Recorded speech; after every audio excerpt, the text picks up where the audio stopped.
All right, it just started raining a little bit. It looks overcast. So if I can't ride my mountain bike tomorrow, just go hike somewhere. Just go to Government Canyon or Guadalupe River or someplace like that. So I can hike in the rain. That's fine.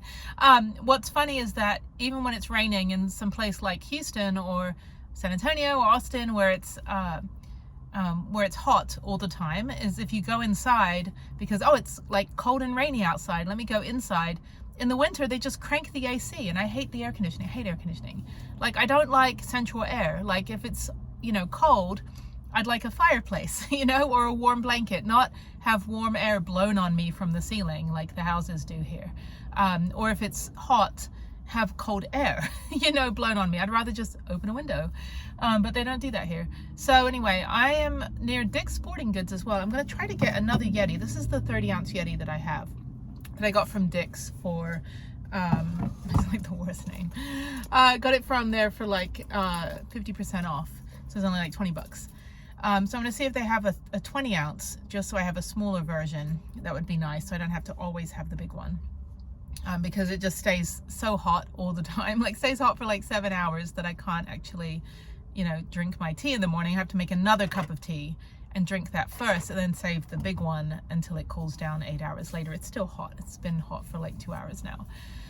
But it was nice because I left it warm overnight. When I woke up this morning, I had a nice hot cup of tea. I didn't even have to boil anything.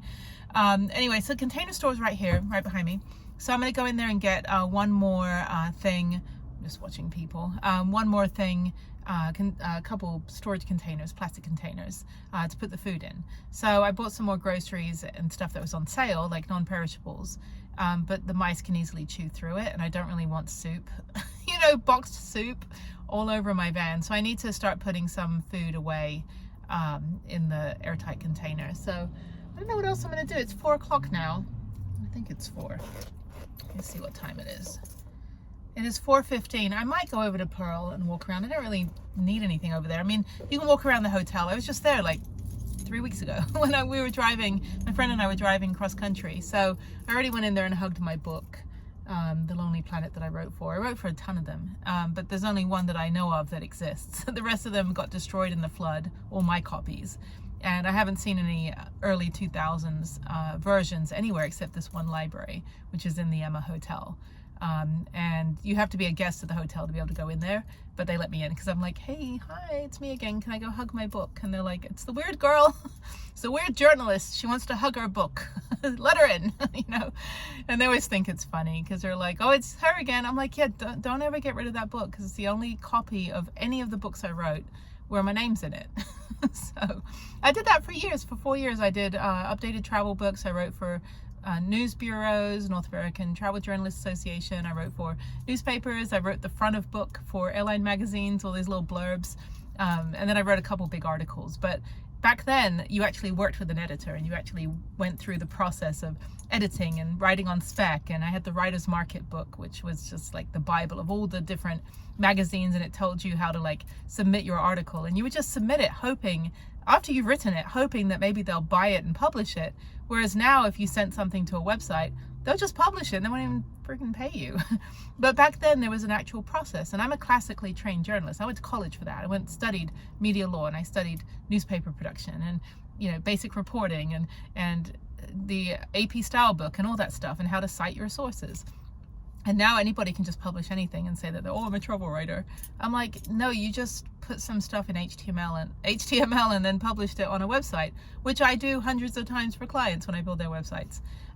But it's kind of like I got away from that probably about 15 years ago was when I stopped doing stock photography and stock video footage. And so I did basically my whole career for travel journalism was never in front of the camera. I was always behind the scenes. But I did fact checking for travel books. I updated travel books. I also worked for a company out of Europe where we basically got information about hotels and restaurants and sent it to a database company in India, and they put it into Google. And that's how we populated Google back 25 years ago. And so I did that for 4 years. And every time I sent a big envelope of stuff from each country I went to, and I would spend like maybe an afternoon in Bangkok or an afternoon in Tokyo, and I just go and go get the Sheraton pricing, and I'd go to this restaurant and get their menu, and I just put it all in an envelope, send it to India, and then they sent me a check. And it was great. And there were hundreds of us doing this. I'm like, that job was fantastic. And that is how the travel industry a lot of times updated or created the Google database before everybody had websites where you could just pull it through an API. So it was a really fun job. It was great because I could just work, I could go on a 5-week trip and work 3 days. And that would pay for like 7 more trips. And then I wrote, like I said, I wrote for travel bureaus and newspaper travel sections, and updated travel books and fact checks things and stuff like that. It was amazing. And I really loved it. And I kind of stitched together all these different things I was doing. It wasn't just like, oh, I'm a blogger, because there wasn't bloggers back then, it's, unless you had a GeoCities website. It's like, oh, I'm a travel blogger, or I'm an influencer. Like, that didn't exist back in 2000. We were hardcore, boots on the ground, Birkenstocks on the ground, and I loved it, and it was really, really great. And then I did, once influencers came about, and YouTube started, I started working on YouTube in 2007 in advertising, and creating ads and content for other companies, for brands, like about 180 different brands. And I worked on Google Display Network for, sorry, I can't speak, Google ads, and building websites and doing advertising and media buying and stuff like that. I did that for a couple years in the movie industry and in consumer marketing. And then I got into doing research for influencers, and that was really fun. So working behind the scenes, and I didn't start this channel until I built my van, basically. And originally it was going to be just like my daughter and I, like, traveling, but she's camera shy now, she's preteen, so she's got her own thing going on. She's got her own channel that she gets like 10,000 views per video. And I'm like, how? But it's like a cartoon, like, meme channel that she created, and it's completely anonymous. Like, she's not, there's no like identifiable information that it's her, but she and I kind of work on that. So she'll make videos, I'll upload them, I'll show her how to do like the the title and the description, and then we'll look at the analytics together, and then we'll figure out how we can improve the next round of content. So that's kind of been our ongoing project for the last like 3 years.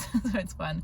But yeah, when she gets like 10,000 videos on like the cheesiest meme, I'm like, a 10-second meme gets like 15,000 views. I'm like, how? How? Show me the way. We're the same DNA. Why? No, it's good for her. She's very technical and creative and stuff like that. But yeah, so that's what I did for years. I loved it. I love doing all that stuff. And I'm always kind of like still doing like itineraries. Like, journalists will contact me, or influencers, and say, hey, can you check an itinerary for 3 days? Like, 4 days in San Antonio, or, so what I put on the channel is just what I'm doing, not necessarily the other 1,000 million things that I'm researching and compiling. Like, that stuff for me is like, that's my job, right? So I'm doing that versus my stuff, which also I'm doing my nonprofit. So my stuff includes finding adventure companies to partner with for Hike, Bike, Alike. And then my kind of, now it's more my side hustle, is doing the research for influencers and journalists. So I'll get permit information, I'll get how to who to contact at the museum if you want to get a media pass, or how do you get an in with an adventure company, or how can you get a discount, or some sort of like product placement or something like that. Like, that stuff to me in my life like doesn't really interest me. Like, that's what I do for other people, because for me it's like I'm very good about self-care. Like, I don't want to be consumed by the algorithm. I just want to do my stuff for fun, and if it's interesting, you guys can watch it. If it's not, then you guys can just watch it without the sound on, and just at least let it run through the whole episode so I can get some views. But yeah, I mean, I do a whole bunch of different things, and I've been through probably every aspect of journalism, advertising, and PR that you can imagine, and there's a lot that I do not like, that I will never do again. I will never work in the movie industry again.